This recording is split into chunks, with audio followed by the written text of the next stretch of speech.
Hey folks, it's Rabbi Shmuel Pollan with the Light Unto the Nations show. Thank you so much for being with me. And this is the video to end all videos. This is the solution to everything. And I just think about stuff and it gets clearer and clearer.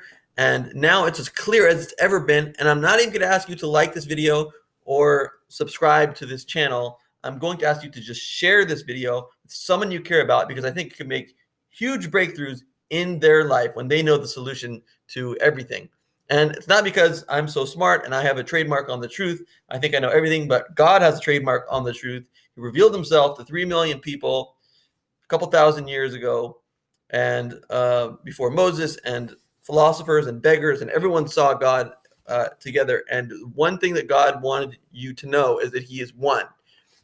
And if God is the answer, then unity is the answer. And that's what we're going to say, that the answer to every problem is unity with a capital U.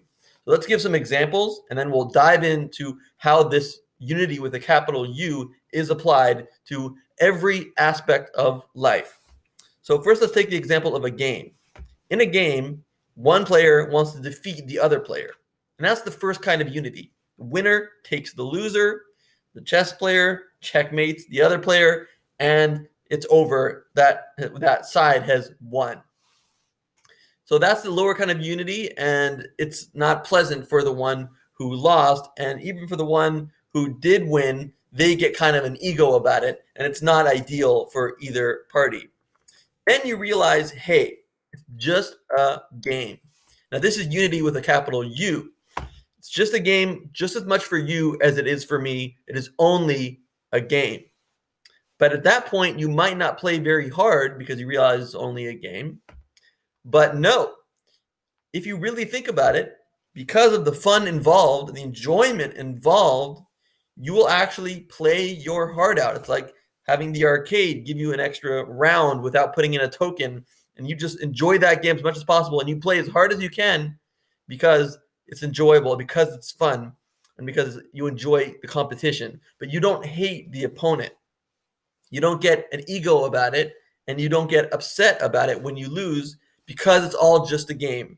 And you still play as hard as you can, and that is unity within diversity. That's the unity with a capital U, which coexists with diversity and actually unites the opposites in the diversity. Let's give another example. We have the Talmud, which takes 7 years to learn if you are really on top of your game. For most people, it would take a lifetime to learn. So many disputes in the Torah, so many disputes in the Bible. The Bible is so simple, but they come up with so many disputes. And what makes this really amazing is that the Talmud says that Elu ve'elu divrei Elokim chayim. These ones and these ones, even though they're debating, they are all the word of the living God. Even though they're both the word of the living God, we must know how to act. We must know how to behave. And that's called paskening. We pasken like Beis Hillel and not like Beis Shammai, the house of Hillel and not the house of Shammai. And that can change from circumstance to circumstance. But both of them are right. We cannot say one is right and one is wrong. We cannot say one is godly and the other one is not godly. The only situation is that in this circumstance, we do like one particular person and not like the other particular person. We go that way. It's called halacha.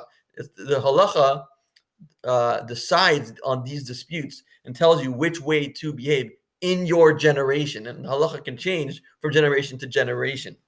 So we have, again, unity, that they're both true, within diversity, that we will play the game a certain way. We will play hard. We will paskin like a certain opinion, and we will go with it with full force, but at the same time knowing that the other person is also right.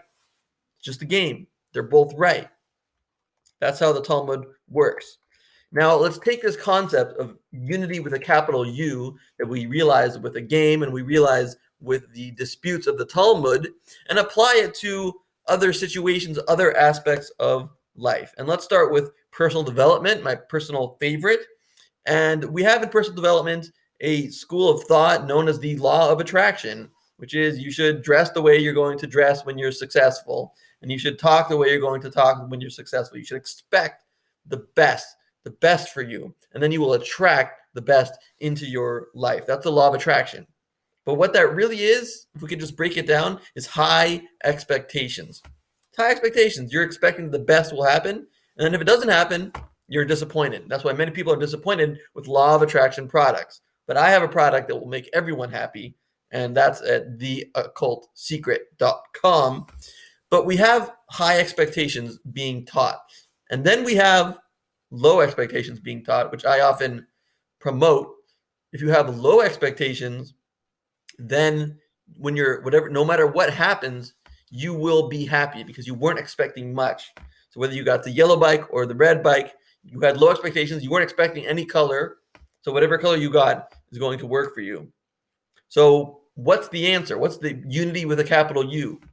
Write down both expectations. Expect both things to happen. You are not limited to one side or the other. Expect the best, but also be prepared for the worst. Mentally prepare yourself for all scenarios, as many scenarios as possible, whether it be good or bad or something else in between. Two things can exist at the same time. You can expect two things at the same time. Now, the other thing about personal development is about your rules, which Tony Robbins talks about. We have rules in our mind about I will be happy when this happens. I will be sad when this happens. We have all these rules. And the truth is you can break those rules. You can change those rules any way you want. So you can say, I'm not happy until every single one of my YouTube comments is positive. So one negative, nasty comment really gets my goat. And I'm unhappy because of one comment. Or you can change that rule to say, I will be happy with my video if I feel like I did a good job, no matter what people say. You, in your mind, change that rule. Well, that is unity with a capital U. What you're doing is you're showing that your rules, which you thought were so in stone, are actually totally malleable and flexible. You're showing a unity. You're making them watery. You're making them be able to go to the right, to the left, to the middle, to the up, to the top, to the down. You can go every single way, which, by the way, is a song that is sung by Hasidic Jews, that God is up, up, down, down, right, left, and all around, because God is unity, so he can go all around in diversity, unity in diversity. So you can know that your rules are just your rules. They're just, the unity is that they are created by you, and therefore you can go back into diversity and create any rule you specifically want. So you get the rule, but this time you realize that the rule is just the same as any other rule. So it's watery. You have both things. You also have to watch out for your metaphors, like saying life is a movie instead of saying like life is a grind. Or you can say I'm the struggler, I'm the learner. And that way, when you lose the by 1 second at the Olympics, if you're the struggler or you're the learner, you're still going to be happy. You're still going to be with it because you know that that is your story, and you can again make it watery, make it unified. You can make any story that you want around what's happening in your life, and it will affect your emotions. It will decide how you feel and therefore decide how you behave. So you can be united by the fact that you can feel however you want based on setting up your mental attitude the way that you want. There's another idea in personal development of having alter egos. So like Sasha Fierce, Beyonce, going out and creating a persona, creating another person that you act like to get her to dance promiscuously when she really is just a church girl. So there's a debate between the people who believe in alter egos and the people who believe in authenticity. Because if you believe in alter egos, you're pretending, you're trying to be something that you're not, right? But if you're authentic, then you're being exactly who you are, and so you shouldn't do any of this pretending. Now, what's the unity of this? The unity is that you are you. You are beyond the alter ego and the authenticity. You are a higher essence than both of them. You are a soul. You are an infinite soul. And that's the unity with an upper U. And then you can go into any pretend characters that you want to because you know they are part of you. They are actually part of you. It is actually authentic. Don't think that because you're going into another character that you've lost yourself. You can actually be yourself through that character because it really is coming from within you. It's not coming from anywhere else but you. Let's talk about weight loss. People are looking for solutions. We know people have a problem that they can't keep to their diets. They go for a certain amount of days and then they give up. and there's all kinds of problems with diets that people have. They try to find, should I go less carbs? Should I go more fat? And what you need to do is spend your time doing the research, and the doctors need to do a better job of this, because the doctors are spending their time figuring out how to put out things like high fructose corn syrup and a bunch of ingredients that we can't even read, and that's making us fat. To eat, our body cannot handle those kinds of synthetic ingredients. What they should be finding out is how to create food that is both healthy and tastes good. It's a saying of my mentor, and it's a saying of this Talmud, that if you didn't find, you didn't really search. Again, if you didn't find, you didn't really search. If you really search for a solution to come up with food and diets and meal plans that actually people actually want, that people actually keep to, that actually make you lose weight, that's the capital U of unity. To be able to go beyond all these different diets and look to the unity, which is the ability of the doctors and the nutritionists to come up with new kinds of ways of putting foods together, or ingredients together, or spices together, that make you lose weight, and you can stick to it. You have to be able to have the unity within the diversity. So you choose a certain way, you choose a certain diet. You also recognize that there are many other diets that could be effective and you are not using, because that's not the way you go. It's not that the other diets are wrong. It's just not the way we want to go, because we want to succeed and stick to it. So the science has failed us. And economics. Let's talk about economics. How about a flat tax?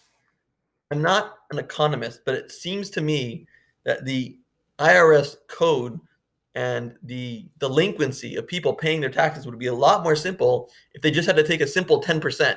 What's your net? Take 10%. Just like the Torah demands, just like the Torah requires, you can give 20% if you want to, but you minimum have to give 10%. And what if that applied to billionaires? Because the billionaires don't seem to pay much tax at all. So if Bill Gates is worth 120 billion and he gave 12 billion, he actually gave the 10% that everybody else has to give. So in other words, you pierce the corporate veil. You don't let his corporation to say, well, I'm a corporation, I don't have to pay taxes. No, you, Bill Gates, are a person just like everybody else is a person. You have to pay out of your net earnings from your personal wealth $12 billion. And that would be enough to solve hunger in the United States and homelessness. And then imagine what you could do with the next billionaire and the next billionaire and the next billionaire. You could accomplish so much if they would just pay their 10%. Why should they pay less than everybody else who needs the money even more? What about the hookup culture and the depravity going on in the clubs and the bars, and women sleeping around and sleeping on the first night and not even knowing people and just becoming big time sluts? So it's up to the woman, really, if we think about it, because the guys are always trying to get the woman in bed. Men will sleep with pretty much anybody who's willing to sleep with them. So it's up to the woman to have some chastity and to hold back a little bit. And the culture should not promote movies like Friends with Benefits and make it seem okay and make it seem like a good thing. But what's the problem is that the woman is losing her value. It's like inflation. The government can print more and more money, and it seems like you're getting richer, but you're not. You're losing value with every single dollar that you print. Every single guy you sleep with, you are losing value. You are becoming worth less. Your body parts are worth less, and you will feel that in your self-esteem. And if you don't feel it, it's even more sad, because it means the disease has become so bad that you can't even notice it because you're so sick. Let's talk about philosophy. Why suffer? Why do we suffer? Oh, by the way, when it comes to going back to women and men, picking up women, men have a problem picking up women, and they are too nice, and the women don't respect that. And what you need to is to transcend opposites and realize that she just wants an experience. An experience could include bad or good, and she wants both. She wants you to hug her and say, I hate you. She would prefer that to you just being nice all of the time. My notes are a little jumbled here, so I'm getting confused, but let's get back on track. Philosophy, we'll talk a lot about why there is suffering. If there is a good God, why is there suffering? Again, God is reality, God is an experience. So, why is there suffering? Because it's an experience. The same reason you watch horror movies. It's the same reason people do self-harm, which is bad, but they want an experience. They want to feel something, and feeling something means feeling reality, which means feeling God.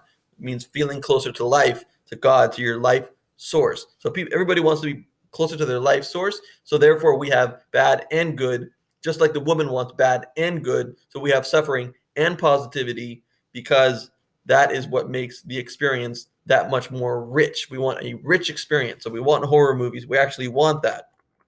Ideally, that will not be the way to go. In the bringing of the unity down into the diversity, in the Messianic era, the suffering will end because we don't really need the suffering to have a rich life experience. But right now, that seems to be what we need and what God needs as well. Not that God has any needs, but there is a certain way that he likes to do things, and for that he has his experiences that he throws down to us. Politics.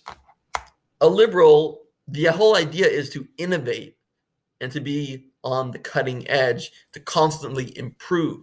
And a conservative's job and his idea is to conserve what's good.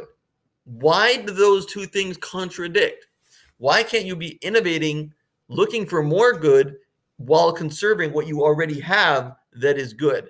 Nobody should be called a liberal or a conservative. It is insane. It means you do not understand the topic. Because if you understood the topic, you would be an independent. You would be someone who is just looking for solutions, solution oriented. That's the higher unity with a capital U, comes down into various solutions. Like we should have grants for children, kids, and adults to get awards and money for coming up with solutions that make the government work better and make the country work better and make us work better in the world. And there should be dormitories for the homeless. There shouldn't be anyone on the street. They should have to fill out an application because they have to get their act together. So it's a mix of severity and kindness for the homeless, that they have to meet certain qualifications. But if they do, and those qualifications are quite easy, they just have to get their act together enough to do that. They have to get off the drugs. They have to get off the alcohol. So there will be therapists trying to help them with that, and 12-step programs and stuff like that. So there's severity. They have to go through certain things, but there's kindness in that they will always have a place to stay. Everyone should have a place to stay. That's a bare minimum of survival for the human being, and it should not go unmet. It's a need that should not go unmet. Military spending. So we're fighting against Iran, and Iran's fighting against the United States. And we have a whole situation where we're in a game, right? Where it's like the opponents. So rise above these two opposites and realize that we're supposed to be just solution oriented. We all want peace. And to get to peace, we want to spend also the least amount of money so we have the money to fund everything we want to do for the people and to grow the economy, as we'll talk about soon, ways to grow the economy. But you can actually, if you're solution oriented, you just look at solutions, you just look at it a smart way instead of looking at it a liberal way or a conservative way. You can lower the military spending budget, focus more on intelligence, because if you know what's going on, you can always stop a problem before it even starts. So we should know exactly what Iran is up to. We should have spies up the wazoo. Everyone should have spies. Everyone should know what's going on with everyone, because transparency is good for peace.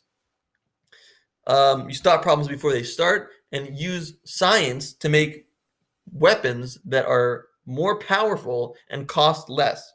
You can do both. Two things can exist at the same time. Weapons that hit the target and don't hit civilians. I think they already have a lot of weapons like that, but they need to innovate on that front. That's where they need to move. And race relations, that's a big problem. But we must recognize that unity between us, that blacks and whites both bleed red. And some people are a mix of black and white. There is no such thing as just black and white. Everybody is like on a spectrum, and we should recognize that we're all human beings, and we should learn from our kids, as it says in Isaiah, I believe, or maybe it's Malachi, that you will learn from the kids. The kids will bring the parents to the ways of repentance, bring them back to the truth. The kids don't see the difference between black and white. They play with each other just as much as they play with anybody else. So we should learn from the kids, and that we should not see the differences between us. We should see the blood, the humanness. We should recognize the unity with a capital U, that we are human beings. We are a family.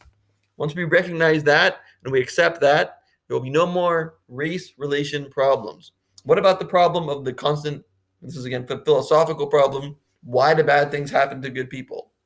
Well, in this case, we're called light unto the nations. So how does the light happen? How did it originally happen? You rub sticks together, you rub, rub, rub, rub, rub. So you have God, good, and then suffering, suffering, God, God, good, good, suffering, suffering. We are like the sticks that are being rubbed together back and forth, back and forth. The things are going good and they're also not going good. So what happens is a spark comes out of that rubbing of the sticks. A spark that's neither good nor bad, but it's just existence. God exists. Life exists. If you don't want to think of God, life exists so you can experience it, whether it's good or bad. The idea that's true that we want for the Messianic era is that there should be no bad anymore. But we must recognize that while we're here now, the paskening, the way God wants things to go is for a I hate you while I hug you type of experience. He wants things to go bad and good because he wants us to experience life itself and learn to appreciate life itself. The whole idea that two opposites can coexist makes the world watery, is what I call it. It makes it movable and flexible and malleable. And it's hard when it needs to be. When it comes down into the diversity, you got to understand this concept. You raise up to the unity, the capital U, and then you go bring the unity back down to diversity. So the diversity coexists with unity. So you wind up with a very certain opinion, because in Judaism, when we paskin, when we say this is the way to go, that is the way that we go, and you cannot go any other way. So maybe right now, conservative is more the way to go. Of course, you have to distinguish between all the things that conservatives say and which is right and which is wrong. But in general, that may be the way to go because this generation needs more ties to tradition. This generation needs more ties to the past.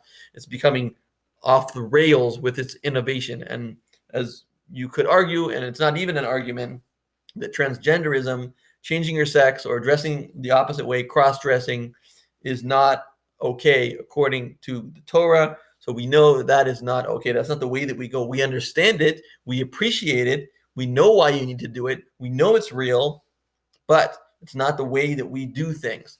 God is choosing for you the fact that this is an urge you need to fight rather than an urge you need to give into. Some urges are good, some urges are negative. So we need to recognize that the Torah has the say-so on these topics because it has the biggest godly revelation. In politics, we need to have actual unity with a capital U, not Joe Biden saying, I'm going to be a president for all Americans. I'm going to create unity. And then only appointing to his cabinet Democrats. How could that be? How could you be unifying people and only appointing Democrats to your cabinet? A decent unified administration would appoint both Republicans, Democrats, Libertarians, and Independents and Green Party candidates. It would have everything in it. So everyone who specializes in what they do, the Green Party specializes in the environment. Let them do that. Let that be their job. And we will talk about to other parties about other things, but every administration should be filled with Republicans, Democrats, and Libertarians, etc. They all bring out a certain strength in each other. You have to come down one certain way. China what do you do about China? They're a threat. They're trying to take us over, or they're trying to take over the internet. Work with them, unity. Work with them to make more money on both sides, while at the same time punishing them in certain ways. So you do work together because you want to advance the cause of both economies growing. But at the same time, there are penalties and punishments for civil rights abuses. You have a civil rights tax, so they could make more money if they behave and they treat their people in a humane way. Marriage. Everybody has a problem with marriage because the divorce rate is skyrocketing. It's over 50% of marriages are not working out, and betrayal is so common. But one thing that could help is unity with a capital U. Say your argument, and then you have to then make a rule that they have to say your argument, and you have to agree with the way that they say your argument, and vice versa. So be able to state the other person's argument. That makes it watery. That makes it, rubbing the sticks, going back and forth from your perspective to their perspective. And then the spark comes out, spark that you are married and you have a unconditional love relationship. That relationship transcends. And that's why when in Judaism, the groom and the bride have a chuppah, a canopy above them, because the unity has to be above them. The unity that you are a family, and you are making a family, and you want to do what's best for your kids. That also unifies them. That should unify both of you. So doing what's best for the kids should, in theory at least, create a way for you to go that would satisfy both parties. So, which would happen when you each state each other's statements. When you each state each other's arguments, you'll be able to satisfy both of them, and you will have unity with a capital U within diversity. Sex, you must have sex that's good for both parties. Unity with a capital U. And if you didn't find a way to make it successfully pleasurable for both parties, you didn't search enough. Go back and search again. Talk about discipline, keeping yourself in line, keeping yourself to your New Year's resolutions, staying on track. Realize that you are infinite, and that's the unity with a capital U.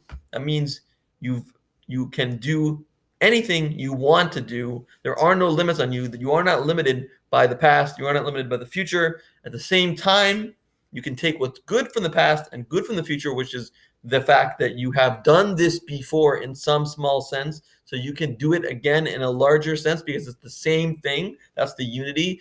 I'm doing the same thing now as I was doing before.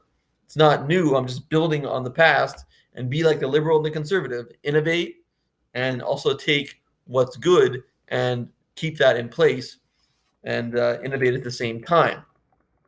Conditional love versus unconditional love. People don't know, should I love someone even if they betray me? That's unconditional love. But if I only have love that's conditional, that doesn't seem right, because then I'm only judging them based on my standards, and I'm only loving them as much as they do well. And that's a hard burden for them to bear.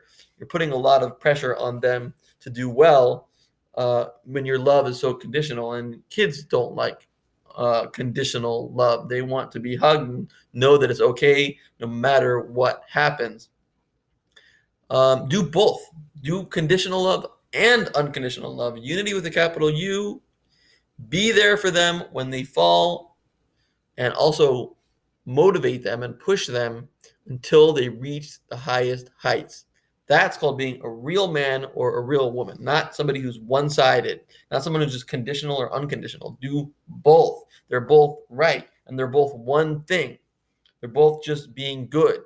You are just making them to be the greatest person they can be. That's your goal, to make them great. That's the unifying you in unity. And do that while you also preserve what they're doing right, and then push them until they can do more, and love them even when they fall. I know most people find it shocking, but I actually believe the earth is flat, and that's the way I have gone. But I do believe that there is merit to the arguments that the earth is a sphere. And it seems that in this generation, we should go with that. That's the way we should go. But it's one unity because God transcends opposites. So he can actually make the earth appear flat from our perspective so that we can enjoy it better and we don't have to feel like we're falling off of a ball. And from space, he can make it look another way, like the earth, because God can make an elephant go through the eye of a needle. He can transcend opposites, he can make miracles. Okay, learning. Let's talk about learning. Be able to say it in your own words. That's how you learn. Take this video and replay it and say it in your own words. That's how you're going to really learn it, because the more words you can say it in, the more flexible you can make it, the more the higher truth comes out that it has a certain meaning. It has a higher meaning, which is not in any words. So you got to get over this specific fixed way of reading a certain text, get beyond it by going into other ways of saying the same thing. You will get to the unity capital with the capital U by realizing the meaning which transcends both types of expressions of the thoughts in the book or video or whatever it is. That's what I've got for now. There's much more to say. There are many more topics that need to be unified with the capital U. And you share this video. Sometimes my videos get 5 views. Sometimes it gets 5,000 views. This one needs to get 100,000 views. Let's make that happen. And then we'll get subscribers as well who will watch further videos, because we will go further with this. We will go further in unifying the world, and we will not stop until it's all implemented and we're actually experiencing the times of the Messiah. May he come immediately. God bless.